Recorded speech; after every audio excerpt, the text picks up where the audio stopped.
istilah kerennya sekarang itu autopilot lah. Halo semuanya, selamat datang kembali di channel RO. Hari ini gue kedatangan seorang tamu, yaitu salah satu pengusaha yang bergerak di bidang F&B. Jadi teman gue ini nih yang bernama siapa? Frankie. Oke, Frankie ini adalah salah satu teman gue dulu nih, teman kantor ya, tapi sekarang kita udah resign. Nah, dia itu sekarang membuka usaha namanya nasi goreng kelenteng. Iya. Ya, boleh cerita nggak nih, Frankie, gimana sih awal mulanya lo tuh yang tadinya dia tuh salah satu karyawan dia di perusahaan, Ya, lalu betul. tiba-tiba memutuskan untuk resign dan akhirnya membuka usaha nasi goreng kelenteng. Boleh cerita nih? Oke. Pertama-tama makasih ya buat kedatangannya ini. Ya, kebenaran bisnis nasi goreng kelenteng itu saya mulai sebelum saya resign dari pekerjaan. Jadi waktu itu saya masih bekerja di suatu perusahaan di Jakarta. Terus saya memulai bisnis nasi goreng ini dari cabang pertama. Cabang pertama itu berdiri awalnya tahun 2017 awal. Sebenarnya inisiasi dari tahun 2016 preparationnya gitu. Cuman karena kita mesti persiapan banyak itu, walaupun sebenarnya cuma gerobak nasi goreng ya. Cuman ternyata item itu banyak, mungkin ada hampir 100 item gitu. Kita mulai dari satu gerobak, terus kita coba, terus kita bangun sistemnya supaya lebih matang. Terus kita sampai saat ini udah beberapa cabang gitu. Bahkan ada satu cabang kita yang di-franchise-kan, kira-kira gitu. Jadi sebelum kerja udah buka duluan. Setelah bisnis kita udah mulai agak lumayan lah ya, tahun 2019 baru kita buka. Terus saya keluar dari kerjaan itu, karena gitu. Oke. Kalau saat ini nih udah berapa cabang sih yang dibuka gitu? Oke. Saat Mulai ini dari ada awal. 3 cabang plus 1. Maksudnya 3 cabang punya sendiri, milik sendiri. Termasuk di tempat ini yang di tempat pertama, dan yang satu lagi cabang milik franchisee kita atau partner kita. Jadi kita punya konsep waralaba yang udah kita sharingkan ke beberapa temen sih, tapi baru satu yang kita punya franchise-nya. Itu dari tahun 2020 bulan April awal. Kalau boleh tahu nih, di mana sih lokasinya? Siapa tahu nih teman-teman yang ada di channel YouTube ini ingin coba kunjungi ya. Oh iya, makasih. Cabang pertama ada di Jalan Kelapa Gading Barat, nomor 7, itu tepatnya di deretan Sekolah BPK Penabur, Gading Serpong, di belakang Mall SMS. Cabang kedua ada di Jalan Boulevard, Blok AA3 nomor 10, di jalanan besarnya Gading Serpong. Cuman ya di kaki limanya, jadi kita bukanya malam. Terus yang ketiga di Pasar Paramount, di Blok F nomor 25, dan di Alam Sutra, di belakang Indomaret, Klaster Flamboyan. Oke. Dan kalau untuk yang partner sendiri, dia lokasinya di mana? Nah itu, lokasinya di Alam Sutra, di Klaster Flamboyan, di belakang Indomaret. Oke. Nah, ngomongin soal cabang ya, berarti kan lumayan nih dari awal berdirinya tadi 2017 ya, sampai dengan 2021 lumayan lah 3 tahun gitu. Gimana sih caranya supaya nasi goreng kelenteng ini tuh bener-bener bisa terbuat gitu sistemnya, mulai yang tadinya hanya gerobak biasa, akhirnya sampai punya banyak cabang gitu. Iya, sebenarnya beruntung dalam artian saya beruntung karena sebenarnya saya kerja di suatu area kerja yang kuat dengan sistem. Sistem kerja, kita prosedur kerja, jadi ada semua prosedur kerja itu saya hampir menyukai analisa prosedur kerja. Jadi semua prosedur kerja yang ada di bisnis nasi goreng ini kita buat dulu step by step, satu-satu, dari urusan operasionalnya, terus dari urusan manajemen keuangannya, kontrolnya, desain kontrolnya, supaya kita bisa ditinggal, dalam arti tinggal independen. Kalau memang nggak pakai sistem, soalnya susah. Kalau misalkan kita punya sendiri terus kita kerjain sendiri semua juga nggak bisa. Kita harus gimana caranya kita punya sistem yang independen, yang kalau istilah kerennya sekarang itu autopilot lah. Sebenarnya tapi autopilot juga nggak semudah itu ya. Karena kita perlu belajar beberapa hal juga, kita perlu sempurnain beberapa hal supaya beberapa area ini benar-benar bisa independen gitu. Tapi awalnya gimana sih kalau mungkin ya buat teman-teman yang benar-benar baru mulai untuk belajar bisnis, apakah modal dulu atau sistem dulu yang harus diutamakan gitu? Oke, benar juga sih. Kalau berdasarkan pengalaman saya sendiri ya, Kalau secara teorinya mungkin harus siap-siap planningnya, modalnya, jaringannya, itu mungkin gitu. Kalau saya sendiri awalnya sih saya saran kalau buat rekan-rekan akan mulai bisnis ya niatnya dulu. Niatnya dulu untuk benar-benar kita mulai dan supaya kita bisa apa ya, komitmen. Karena bisnis kuliner itu beda sama bisnis yang lain. Bisnis kuliner punya keunikan. Dia mesti konsisten di awal-awal tahun pertama gitu. Gimana pun caranya tetap harus eksis dalam tanda kutip kalau emang mau mau bisa berkelanjutan atau jangka panjang. Karena kan kalau konsep di kita itu saya mau bangun branding gitu, branding saya harus jalan dulu. Jadi apapun terjadi dengan awal-awal itu kita tetap konsisten, komit gitu. Kita usahain gimana caranya kita bangun supaya bertumbuh dari awalnya. Kalau ditanyain mana mulai duluan, ya tadi saya jawab itu niatnya duluan. Modal kita juga sebenarnya seadanya waktu itu, dengan ada gaji dari bulan dari kantor kita pakai untuk modal di situ. Terus untuk urusan yang lain, maksudnya kita harus punya jaringan juga, jaringan kenalan. Intinya semangat itulah nomor satu. Modal ya semua orang mungkin punya modal, tapi semangat belum tentu orang ada. Yang pasti konsistensi sama komitmen. Jadi benar banget ya, yang ada di dalam diri pengusaha itu memang satu harus dibangun dulu nih, komitmen ya. Iya. Karena kalau enggak bisa mungkin di tengah jalan bisa berhenti itu. Iya. Gitu. Oke, bicara soal tadi udah mulai buka cabang, terus kemudian gimana sih mulai ngebangun karyawan gitu yang tadinya mungkin baru 1-2 tiba-tiba jadi mulai banyak gitu. Oke. Sebenarnya kuncinya di sistem tadi. Kita punya waktu pertama kali kita sudah punya desain kontrolnya. Desain kontrol untuk tim, gimana caranya si A ngerjain apa, si B ngerjain apa. Sebenarnya tim kita juga nggak banyak sih. Satu tempat cuma 2-3 orang. Tergantung sama keramaiannya. Kalau misalkan kita bisa manage itu dari awal dengan mungkin kalau secara teoris kayak kasih SOP. Cuman prakteknya kita coaching sebenarnya. Kita mesti coaching karyawan kita. Kalau kita dapat karyawan yang bagus itu merupakan modal yang sangat besar dibandingkan modal uang sebenarnya. Modal karyawan yang bagus kita nggak perlu banyak waktu untuk mentrainingnya gitu. Harus satu kuncinya ya SOP, coaching, dan juga kita mesti saling memahami lah dunia karyawan dan dunia kita sendiri gitu. Tapi mungkin ada kendala nggak sih dari karyawan yang mungkin tadinya udah di coaching gitu, kemudian mungkin ya biasalah ya kalau karyawan tuh kadang ada yang suka nakal atau misalkan kenapa kayak gitu kan banyak tuh kendalanya. Gimana cara ngatasinnya? Sebenarnya bisnis makanan faktor risiko terbesarnya bukan karyawan loh sebenarnya. Ada faktor ya pastinya itu omset lah ya. Gimana mengembangkan kita punya omset kita termasuk marketing dan salesnya supaya naik gimana. Karyawan salah satu part juga. Cuman karyawan juga kadang-kadang menjadi bagian yang menjadi momok lah buat pengusaha-pengusaha kuliner. Kalau tadi misalkan karyawan udah diajarin terus tiba-tiba dia nggak sesuai komitmen atau mungkin dia pindah, kita udah dari awal udah punya komitmen secara tertulis dulu. Komitmen secara tertulis kita bilang, ini misalkan keluar, kita mesti ada komitmen ya berapa hari sebelumnya, orang kantoran aja. Dan kita juga harus tahu kalau misalkan kita keluar, ya harus ada izin apa. Kalau kita nggak ada orang juga kan kita tutup. Kalau misalkan kita kebalikannya kita juga keluaran orang itu dalam waktu yang mendadak kan kasihan juga, sama-sama lah ini gitu. Nah tadi ngomongin soal branding ya. Gimana sih caranya membuat branding yang tadinya tuh mungkin hanya sebuah nasi goreng gerobak biasa, tapi kemudian akhirnya bisa sampai punya banyak cabang gitu, gimana caranya?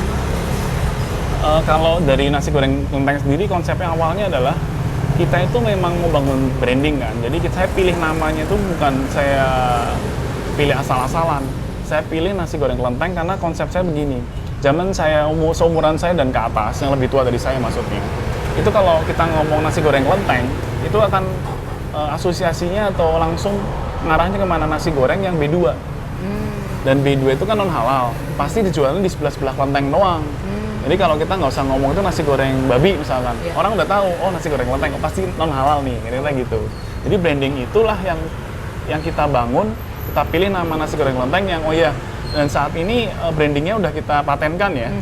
Kita patenkan supaya kita juga bisa pakai itu untuk masa depannya. Jadi dengan branding yang nasi goreng kelenteng itu, banyak orang yang akhirnya juga langsung masuk ke top of mind-nya gitu, kira-kira oh nasi goreng kelenteng gitu, langsung masuk gitu. Kita pilih nama yang bagus dan kita pilih cerita yang bagus di balik merek itu sendiri. Oke, bicara soal hak paten nih ya, gimana sih prosesnya yang kita bisa bangun itu di situ? Sebenarnya saya mendaftarkan merek nasi goreng kelenteng ini via online. Sangat mudah sekali loh buat zaman sekarang, nggak mungkin zaman dulu agak susah mesti pakai pihak konsultan atau pihak ketiga atau calo dalam tanda kutip. Sekarang nggak perlu, tinggal klik ke OSS di Haki, maaf bukan OSS, Haki. Itu di hak kekayaan intelektual yang ada Dirjen Haki ya lah ya. Masuk ke websitenya, kita tinggal daftarin, pilih kategorinya jangan salah, terus tinggal kita masukin logo kita. Terus habis itu kita bayar, harganya sesuai tarif yang normal ya. Kalau UMKM kalau nggak salah 500.000, kalau yang normal 1.700.000 itu resmi ya, biaya resmi. Ditransfer ke rekening pemerintah langsung ke mereka. Terus kita tunggu aja selama berapa lama, sebelum 2 tahun kita akan keluar itu izinnya. Gampang. Tapi prosesnya lama nggak tuh? 2 tahun. Ngurus itu 2 tahun ya? Proses 2 tahun itu semua orang prosesnya sama 2 tahun. Dan kalau dalam waktu 2 tahun itu ada update via websitenya mereka. Berarti sekarang lagi on proses ya? Enggak, sudah punya. Prosesnya dari 2019, kemarin Agustus 2021 kita udah punya. Sampai 2029 nanti. Berarti kan tadi ada proses pendaftarannya, ada bayar biayanya juga ya. Betul. Untuk pendaftarannya itu. Terus kalau misalkan masalah pajak nih ya, siapa tahu kita mungkin belajar juga ya. Gimana, apakah ada nggak sih kita harus bayar pajak untuk usaha kita? Gitu? Setahu saya, makasih. Jadi nasi gorengnya datang nih ya. Oh iya, ini nasi goreng menu nasi ini goreng contohnya teman-teman nasi gorengnya. Setahu saya pajak itu ada 2 ya kalau untuk bisnis kuliner ya. Satu pajak pemerintah daerah, itu yang UMKM itu kalau yang normalnya 1%. Tapi kalau lagi PPKM ini diskon sampai 0,5% dari omset. Itu kita self assessment ya, kita ngitung sendiri. Ada lagi pajak, saya lupa deh, satu lagi pajak apa ya? 1% itu UMKM, satu lagi yang 10% yang customer, yang masuk ke Pemda. PPN. Masuk ke Pemda itu PPN kali ya? Iya. Yang setiap kali customer beli itu si cas 10% itu. Itu PPN. Pajaknya ada 2 sih kalau buat bisnis makanan setahu saya. Berarti harga dari nasi goreng itu di-upgrade dulu ya, sehingga orang nggak ngerasain. Tergantung, kita bisa masukin atau kita bisa pisahin. Kalau di mall nggak bisa kan, harus terpisah. Kalau jualan di mall kita mesti ngikutin aturan di mall misalnya. Jadi untuk masalah harga itu sebenarnya ditentukannya dari mana nih? Oh, masalah harga. Prosesnya. Oke, kalau kita harganya secara konsep penentuan harga, kalau saya di awal ya, pertama saya akan menghitung bahan bakunya dulu. Bahan baku, terus dengan operasional cost yang lainnya, sampai detail mungkin ya. Habis itu kita keluarin angkanya. Tapi angka itu nggak bisa serta-merta langsung kita keluarin harga itu. Misalkan kita pengen untungnya 100%, anggaplah. Misalkan modal 10.000, kita pengen 100% jadi 20.000. Nggak bisa begitu. Karena saya kan brandingnya kan nasi goreng kelenteng. Ya. Jadi saya melihat dulu pangsa pasar di tetangga-tetangga dulu nih. Kita pemain yang sama-sama kita, yang sama kayak kita, itu siapa aja. Misalkan merek A, merek B yang benar mirip ya, benar mirip ya. Terus ada juga yang nggak mirip, tapi ngaruh juga gitu, minor, yang minor, pesaing tapi minor. Misalkan ini kan nasi goreng B2, misalkan nasi campur, sate B2, itu kan saing kita, cuma minor, nggak sama persis. Kalau sama persis kan head to head nasi goreng, mie goreng kan, mie goreng B2. Itu kita ikutin juga harga-harga di sini udah berapa. Saya survei, saya tentuin harga pasarnya berapa, saya bikin metriknya, ya sederhana lah, metrik nggak susah lah, kita bikin metriknya. Habis itu kita tentuin, kita mau main di pasar segini. Nah, kebetulan nasi goreng kelenteng ini mainnya di pangsa pasar 3/4, saya bilang. Bukan di 50, bukan di bawah, bukan di atas. Di antara tengah dan di atas. Jadi harganya hampir-hampir ke atas gitu? Ya, belum ke atas. Di atas tengah-tengah, dan di bawahnya harga yang paling atas di antara kita semua yang jualan di sini. Itu, supaya kita ngambil pangsa pasar yang tepat gitu. Karena kan kita kalau misalkan ngincer pangsa pasar kan gini kan bisnisnya pangsa pasarnya nih niche market ya, market yang terbatas ya, yang segmented nasi ya. Goreng, iya, dan nasi gorengnya terbatas banget B2, makanya kita ambil sengaja pilih pangsa pasar yang itu. Kenapa?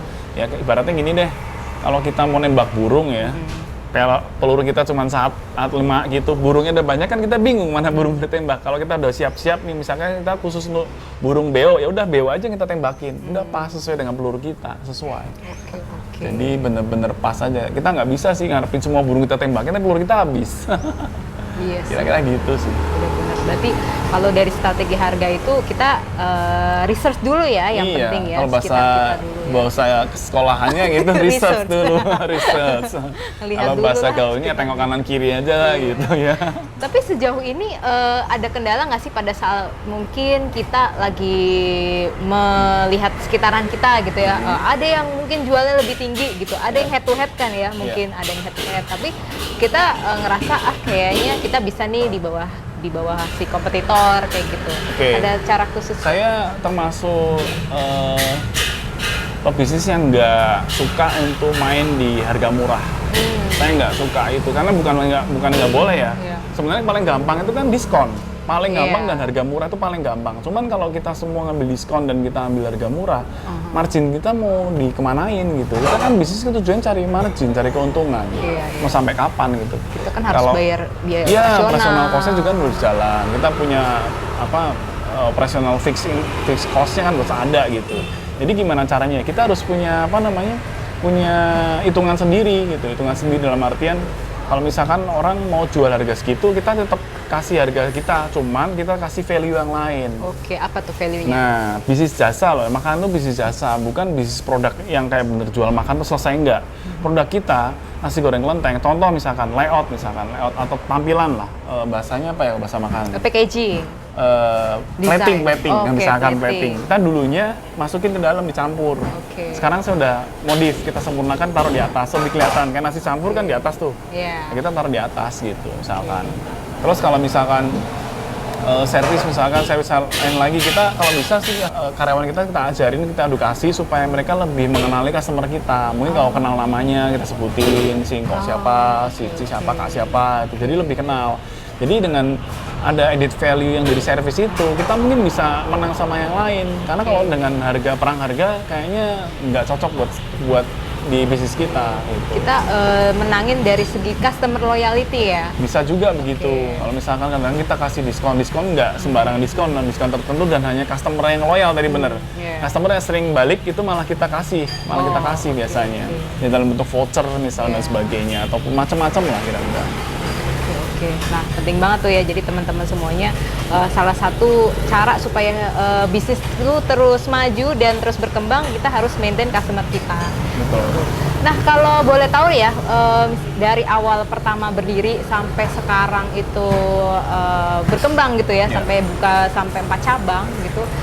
Boleh tahu nggak sih omset dari awal sampai mulai sekarang nih ya? Ya, kalau dari awal pastinya nggak sebesar sekarang ya, dan kita pun masang surut. Sama kayak bisnis lainnya lah. Awal kita buka itu hampir kita jujur aja terang-terangan ya, di 9 bulan awal kita sebenarnya nggak dapat profit malah. Bener-bener kita kayak apa ya? Ya kayak nyiramin tanaman kan kita belum dapat hasilnya, bibitnya dulu belum kelihatan. 9 bulan pertama kita hampir kayaknya nggak dapat profit ya 9 bulan pertama. Itu kita masa yang benar-benar masa yang berat ya. Karena waktu itu juga kita hampir tutup waktu itu. Karena kenapa hampir tutup? Ya pikir masa ada sih bisnis rugi melulu gitu kan. Cuman ya saya tetap komit, saya bilang saya merasa merek saya tuh bukan merek yang, kita bangun merek, kalau bangun merek kan nggak bisa sembarangan, kita butuh waktu. Merek besar juga nggak mungkin dalam semalam langsung bisa bisnis makanan lagi, nggak segampang itu. Jadi kita coba komit, jadi dari awal mungkin omset kita nggak terlalu banyak lah, mungkin cuma belasan sampai puluhan porsi. Kalau sekarang harian bisa sampai ratusan porsi, mungkin porsian aja ya, kalau angkanya kan harganya beda-beda nih. Kalau misalkan caranya tadi, customer yang mungkin udah sering beli, itu kan diberikan diskon, atau misalkan customer yang baru pertama kali, si karyawannya itu disuruh kalau bisa mengingat ya si nama customer itu gitu. Kalau mungkin ada cara lain nggak supaya brandingnya itu semakin dikenal orang gitu? Sebenarnya banyak ya, nggak cuma diskon customer yang loyal. Kadang-kadang kita punya produk baru ya kan, produk baru kita coba tawarkan customer loyal itu. Bisa tolong dong kita fast food dong, kita undang, kita cobain, kita kirimin, cobain dong makanan kita, ini kita menu baru nih, ada masukan nggak gitu. Jadi kan kita kayak apa ya, karena bangun pertemanan lah dengan customer, bangun relationship dengan customer kita. Jadi kita lebih dekat customer dan kita dapat masukan yang real ya. Kalau customer yang gitu kan real, yang ngomong ini kayak kurang ini nih, ini kurang ini, tolong tambahin ini ya. Kita pikirkan juga gimana ke depannya. Kan kita tidak bisa memuaskan semua orang. Kalau ditanya gimana caranya, pasti iklan banyak. Kita kan ada 3 iklan yang visual, auditorik sama kinestetik ya. Kalau yang auditorik kita pakai radio biasanya. Kita iklan di radio. Oke juga nih ya iklannya radio. Ya, untuk kenapa customer, pilih radio? Ya karena kan customer harus dibagi jadi 3. Yang suka pakai pendengaran dan pakai visual dan juga pakai kinestetik. Kalau visual pakainya apa? Visual kita pakai iklan yang brosur misalkan, ataupun kita pakai gambar-gambar tampilan menu yang bagus gitu, ataupun kita pakai intinya yang berhubungan dengan gambar-gambar. Kita kasih tampilan gambar yang bagus di Instagram atau di Facebook ataupun di kayak begini nih depan-depan kita nih, kita tempelin supaya kelihatan. Kalau kinestetik kan pakai rasa, jadi kita pakai ngomong verbal aja. Ini ada menu baru nih, rasanya beda gitu. Rasa beda bikin orang penasaran biasanya. Dan kita punya teman-teman sih sebenarnya. Selain itu juga kita pakai ini, ya pakai yang zaman sekarang ya, online marketing pakai GoFood, GrabFood, terus pakai ada marketplace-nya juga nggak kayak Tokopedia, Shopee gitu? Awalnya ada, cuman karena ya mungkin saya kerepotan gitu, mesti ada orangnya, akhirnya saya kurangin 2 aja deh, GrabFood sama GoFood aja. Yang penting fokus dulu ya untuk proses. Karena kita kalau nggak fokus juga susah. Udah itu aja 2 udah cukup lah buat kita gitu. Mungkin kalau ada nanti berkembang kita ikutin lagi. Nah, kalau dilihat dari segmentasi pasarnya, kalau orang-orang yang suka tadi nasi goreng kan lebih ke niche market ya. Terus kemudian mungkin kalau dari segi umur juga relatif yang yang agak mungkin kalau anak muda agak kurang ya, tapi justru ini orang dewasa ya. Iya, benar sekali. Jadi nasi goreng kelenteng kalau saya bilang itu merek itu hanya orang yang seumuran saya ya dan ke atas yang tahu kalau nasi goreng kelenteng itu jualannya pasti babi. Pasti non halal nih gitu tahu. Jadi kebanyakan pangsa pasar kita memang benar. Orang-orang seumuran saya dan lebih tua. Tapi dibalik itu ketika orang tua yang punya uang tadi ngajak anaknya, ngajak mungkin cucunya, itu udah pasti nanti ya ngikut gitu. Karena yang pegang uangnya kan decision maker-nya kan orang tuanya tuh ya kan. Decision maker orang tuanya udah ngikut, nanti pasti nyobain anaknya udah nyoba. Memang pertama-tama banyak kan orang tua. Tapi pas ada nenek-nenek ngajakin cucunya, terus ngajakin anaknya, itu udah beda. Jadi pangsa pasar kita udah merambah ke anak-anak yang lebih muda ya, segmentasi yang umurnya lebih muda gitu. Berarti punya satu pemikiran nggak sih atau strategi, misalkan tadi dari orang tua itu, terus kita kan harus menciptakan generasi-generasi baru ya, supaya branding kita tuh semakin dikenal juga gitu. Gimana ya caranya? Pertama ya kita bikin menu yang nggak pedes. Nggak pedes itu artinya anak bisa, makanya nenek bisa, cucunya bisa. Pertama itu. Kedua, kita coba dengan perluasan pasar pakai partner atau franchisee itu. Kita punya mitra, ya biar kita kerjasama dengan mitra punya tempat, mitra punya karyawan, silahkan gitu. Jadi kita nggak bisa handle semuanya sendiri, memang harus bagi-bagi. Caranya begitu. Ini tuh masuk juga ke dalam satu budaya ya, di mana budaya orang-orang yang ibaratnya yang tua itu juga nurunin ya ke anaknya betul. Gitu ya. Jadi ada nilai-nilai tradisinya tadi, nasi goreng kelenteng gitu, berasa gitu tradisionalnya tuh ada gitu. Kayak sebenarnya kayak menu-menu Chinese food yang kayak kalau ada restoran Chinese food tuh makan keluarga, kebanyakan makan keluarga.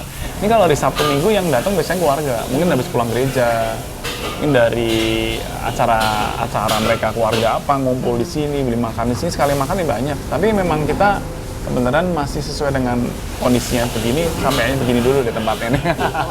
Nah bicara soal sekarang nih ya, mungkin pada saat kemarin buka usaha ya kan, tadinya nggak PPKM, terus sekarang jadi PPKM, terus kita lihat kondisinya berubah-ubah gitu loh ya. Gimana ya caranya supaya kita tuh bisa beradaptasi gitu? Betul. Jadi sebenarnya di awal tadi saya ceritakan, awal bisnis kan susah juga itu, kita mengalami banyak tantangan, tapi kita tetap semangat, kita kita tetap usaha, malah kita tambah sebenarnya waktu 2020 ya, bulan Maret sama April itu omset kita turun sampai 70% loh. Tapi bisa masih ketutup tuh? Sebenarnya enggak, operasional. cuman kita komit, kan kasihan karyawan juga kan. Kemudian waktu itu karyawan udah minta pulang kampung karena takut. Ya udah, kita termasa kita bolehin keluar, tapi nanti balik lagi. Tapi kita cari orang lain dulu. Kenapa kalau saya tetap membuka? Karena saya pikir gini, awalnya saya pikir cuma sebentar nih, ternyata lama. Tapi untungnya kita punya strategi yang mungkin beda sama orang lain ya. Kita punya database. Database customer itu yang ya ibaratnya punya WhatsApp group, kita punya database customer, kita pakainya jadi personal WhatsApp gitu. Kita punya produk baru nih gitu, kita gimana caranya lah kita iklanin itu. Jadi semenjak customer udah berani beli terus bungkus tapi nggak makan di tempat karena nggak boleh ya. Saya akhirnya dibungkus dan banyak, akhirnya customernya tetap berbalik lagi dan nambah malah. Orang-orang Jakarta yang sekitar di Serpong mungkin boleh dikatakan kalau kita ngomong nasi goreng kelenteng itu sebutin 5 nasi goreng B2 yang ada di Goreng Serpong, mungkin kita masuk 5. Sebelum nyebutin 5 mungkin masuk. Ya udah dikenal orang lumayan. Jadi kuncinya tadi itu kita punya database, kita kelola database customer. Mungkin ada 1 atau 2 pesan nggak sih buat teman-teman yang akan mulai bisnis atau mungkin yang masih bingung, aku bisnis apa ya kira-kira gitu. Jadi tips dari saya pribadi ya, bisnis itu nggak gampang, tapi bisnis itu punya keunikan. Keunikannya apa? Kalau kita udah suka sama bisnis dan kita benar-benar cocok sama bisnis itu, kita bukan kayak orang kerja. Kalau kerja kadang-kadang karena kita digaji kita wajib kan. Tapi kalau kita bisnis yang kita suka sesuai dengan passion kita, walaupun nggak digaji pun ibaratnya kita kan all out karena kita happy, kita suka. Lah yang paling pertama kita harus temuin passion kita dulu. Temuin passion kita bener nggak di bisnis ini, kita cari gimana caranya. Kalau bener-bener udah cocok sama bisnisnya, sesuai dengan passionnya, kita mau gimana pun caranya ya kita harus bisa. Kuncinya ya terus belajar. Jangan pantang menyerah, terus belajar. Jangan menganggap diri kita paling pinter lah ya. Kita sih nggak seberapa dibandingin orang lain yang di luar sono. Mereka lebih gede lagi, lebih bagus lagi. Kita sih masih terbatas lah. Kemampuan kita sebagai manusia kan terbatas. Kita jangan pernah merasa cukup lah. Kita merasa kurang untuk belajar, kita belajar terus. Untuk adaptasi dengan lingkungan baru dan juga dengan bisnis-bisnis yang sedang berkembang saat ini. Kira-kira begitu. Nah, buat teman-teman siapa tahu nih mungkin ingin mulai mencoba untuk usaha gitu ya. Bisa diinfoin nggak misalkan mau open franchise gitu buat teman-teman semuanya? Iya, teman-teman yang mungkin berminat makanan yang tempo dulu ya, cita rasa tempo dulu, yang kayak nasi goreng kelenteng, yang konsepnya nasi goreng B2 atau nasi goreng babi, kita membuka opportunity atau peluang untuk kerjasama dengan franchise. Bisa menghubungi nomor telepon di sini bawah ya, nomor teleponnya ya. Dan bisnis kita udah punya paten merek dan kita udah punya 4 cabang. Tinggal cari tempatnya sama karyawan dan kita bantu untuk bisnisnya supaya berkembang. Sama-sama berjuang ya. Ada apa kayak training khusus gitu nggak? Mungkin orang yang baru pertama kali ingin buka franchise gitu ya, lewat Ko Franky gitu ya, gimana? Mungkin ada edukasinya dulu gitu buat mereka?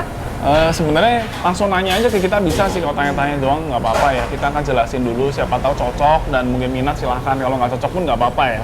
Kan kita namanya juga kan usaha juga, nggak apa-apa. Mau tahu dulu seluk beluknya bisnis dan sebagainya, saya akan ceritain semua, nggak apa-apa. Kita open aja sih, nggak apa-apa. Kan bisnis ini penuh risiko, tapi risikonya yang bisa kita manage gitu. Bener. Nah, terus kemudian yang tadinya bekerja sebagai karyawan yang di perusahaan gitu, kemudian ada transisi nih menjadi seorang bisnismen. Prosesnya seperti apa, perasaannya apa, kayak gitu, boleh sharing nggak? Iya bener, ini banyak banget yang nanyain juga teman-teman saya begini, gimana ceritanya itu.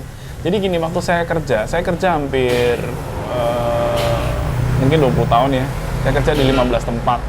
Itu kebenaran tempat saya kerja itu saya selalu boleh dikatakan dapat nilai yang bagus, kata atasan saya, bukan kata saya. Kebenaran begitu.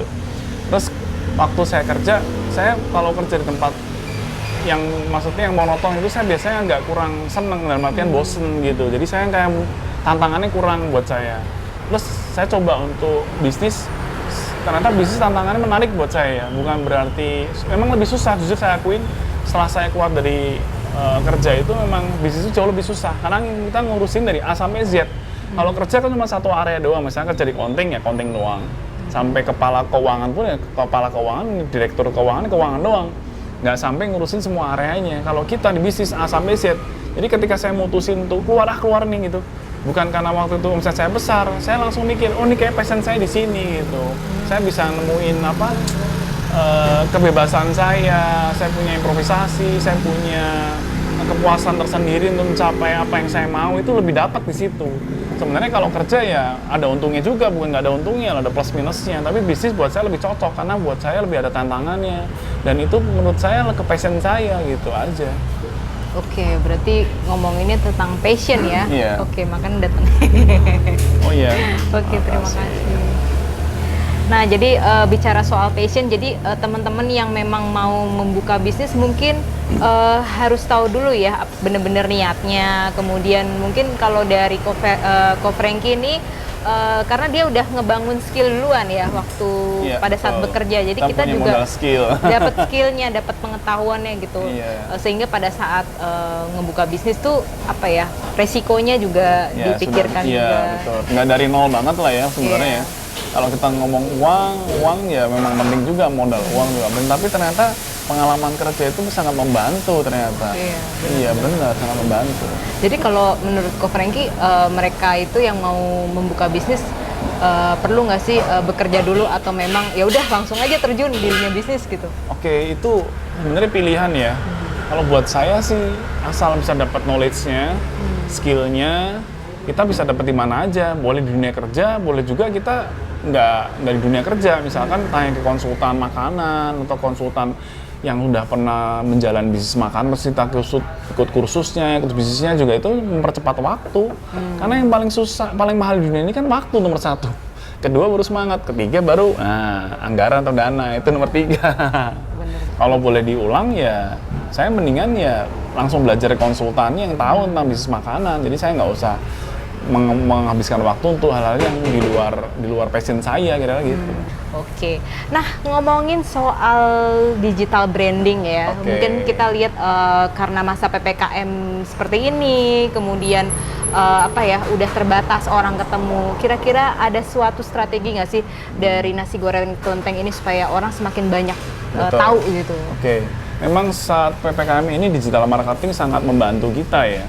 Kita menggunakan digital marketing nggak pakai cara yang tradisional, karena kita benar-benar harus via online, contoh dengan Gojeknya, GoFoodnya, terus kita juga pakai Instagram, juga pakai Facebook kita, dan WhatsApp pastinya, kita pakai iklannya di WhatsApp. Jadi semua yang pakai digital marketing kita pakai semua sebisa kita. Kita nambahin menu baru, kita foto-foto baru, kita nambahin juga topping-topping baru, supaya orang juga lebih tertarik dan lebih cobain makanan kita supaya nggak bosan dengan variasi makanan kita gitu. Oke, ada bedanya nggak sih yang tadinya nih mungkin belum cobain ya channel-channel di digital marketing sampai akhirnya benar-benar masuk tuh, udah mulai iklanin di situ? Kebenaran saat PPKM atau masa COVID ini kebanyakan orang kan belinya dari rumah, pesan. Jadi online kita secara otomatis meningkat lebih banyak daripada sebelumnya, daripada yang beli langsung gitu. Teman-teman udah tahu ya cerita-cerita tentang bagaimana memulai suatu usaha bisnis, terutama food and beverage ini gitu. Nah, teman-teman yang ingin cobain nih nasi goreng kelenteng, variannya lumayan banyak ya. Tapi kalau misalkan teman-teman mau datang nih, kira-kira Ko Franky boleh jelasin nggak? Menu kita yang paling laris adalah menu nasi goreng kelenteng dan menu nasi goreng babi Bali namanya. Dia cita rasanya pakai kecombrang dan serai, ada rempah-rempahnya. Tapi menu terbaru kita itu ada 3, nasi goreng Raja Samcan goreng, nasi goreng Raja Samcan bakar, dan juga bihun Raja Samcan dengan cita rasa Samcan smoky-nya kita yang coba deh. Ciamik ya. Dan gue sendiri udah pernah cobain nih. Gue udah sampai 3 kali deh kalau nggak salah ya. Makasih. Di nasi goreng kelenteng ini. Gue nggak di endorse ya. Bener-bener gue cobain ya nasi goreng. Kalau gue sih sukanya nasi goreng bumbu Bali ya. Karena cita rasa gue suka banget masakan Indonesia. Jadi gue pilihnya yang itu gitu. Nah, tapi kalau misalkan teman-teman punya atau ingin coba rasa yang lain, silahkan ya di nasi goreng kelenteng ini. Untuk nasi goreng kelenteng ini kebetulan lagi bagi-bagi voucher nih untuk 5 orang terpilih ya? Ya, terpilih. Oke, boleh dijelaskan nggak gimana caranya? Yang teman-teman yang nge-like dan subscribe dari channel YouTube ini kan disediakan voucher seharga 50.000 untuk 5 orang. Oke, jadi teman-teman nih ya, kalau gue bilang ini adalah nasi goreng favorit gue, dan teman-teman udah bisa mulai coba nih. Nah, siapapun yang nanti akan terpilih ya, yang bisa subscribe, like ataupun komen di channel ini, kita akan bagi-bagi voucher gratis ya. So teman-teman, thank you ya buat yang udah nonton channel ini. Semoga semua bermanfaat ya. Bye bye. Terima kasih juga Ola.